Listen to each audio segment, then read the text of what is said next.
Hey, Faith family, I hope you guys are doing well. So glad to be back with you guys as we continue in our series through the Gospel of John in the beginning. This Sunday, we continued in our series as we focused on the incarnation of Christ in John chapter 1, verses 14 through 18. As Pastor David dove into the incarnation with us, I also thought of Paul's perspective on the incarnation in his letter to the Philippians. The Apostle Paul is writing to these Christians so that they will focus on their manner of life being worthy of the gospel of Christ. One of the key characteristics of a life being lived for the gospel is striving to live the way that Christ lived. Jesus left heaven and became one of us through the incarnation so that he could teach us some very important lessons. So what are some lessons that Christ's incarnation taught us? The first thing that we learn from this passage is do nothing from selfish ambition or conceit. This is a very forceful declaration. The word do is not in the original language here, but it's supplied to make a proper English sentence, and the phrase is nothing from selfish ambition. Selfish ambition is anything that pushes ourselves forward instead of the cause of Christ. Any activity that is self-serving or sees personal advantage or gain is to be avoided at all costs. Unity is destroyed when people push themselves forward. Discord and division are the result of selfish ambition, and conceit is along similar lines of thinking. Conceit is advancing ourselves to enjoy glory from success. The idol of self is an enormous idol in our lives that can easily be ignored. We think that we are due more than what we have received, and we are worthy of more honor than we are getting.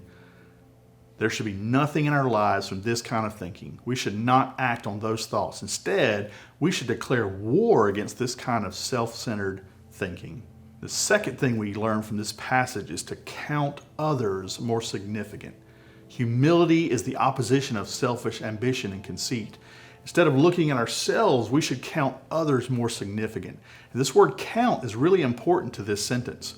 We're going to count, to consider, to value, to think or esteem and regard others as more significant and more important than ourselves. Paul gives this command with no qualification. It doesn't matter if the person deserves such regard and consideration. Paul says that you consider them more significant regardless of what they have done or who they are. This command was just as challenging in Paul's day as it is in our day. Today, humility is considered weakness. Humility in counting others more significant than ourselves is not natural, and it's against our self-preserving instincts. But Christ showed the ultimate humility. Verses 7 and 8 says, "Instead, he emptied himself by assuming the form of a servant, taking on the likeness of humanity. And when he had come as a man, he humbled himself by becoming obedient to the point of death, even death on a cross." Though he is God, he did not consider his deity a reason to operate for his own selfish purposes. He did not cling to his rights, and he did not use his deity to his own selfish ambition or advantage. The point is that not even Christ was above sacrificing himself. In verse 3, we were told to do nothing from selfish ambition, but in humility look to the interest of others. And Christ did this as an example for us. His way of thinking is to be our way of thinking.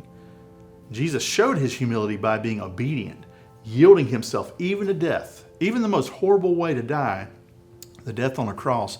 Christ died, not for his own advantage, but for our interest. He looked out for the interest of others rather than himself. He counted us as more significant than himself. Even though he is God, that is what our Lord means when he tells us to, in humility, count others more significant. That's what it looks like. We give ourselves to others. The final thing we see in this passage is God exalting those who humble themselves. Verses 9 through 11 describe the glorious exaltation of Christ after he sacrificed himself for his creation through his death on the cross. Why is this description here?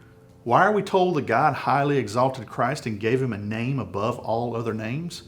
Because living and humbling and self-sacrificing lives leads to exaltation from God. If you make yourself nothing and no one knows your works, you know that God knows your works, your effort, and your will, and he will reward you. Our problem is that we want the reward now. We want exaltation now from people, not from God. We want people to pay attention to us, and we want people to focus on us, and we want people to pat us on the back. The picture is that Christ made himself low, and afterwards God lifted him high. We are to have the same mind of Christ, and God will exalt us. So what about you? Are you living life in pursuit of selfish ambition and conceit, or are you counting others more significant than yourself? Do you understand that those who humble themselves before God will be exalted? What steps do we need to take in our lives to humble ourselves before God? The incarnation teaches us that we were not worthy of what Jesus did for us, and others will not be worthy of what we do for them and the sacrifices we make. When we are humble, we are showing that Christ is more valuable to us than any recognition and attention we can receive in this life.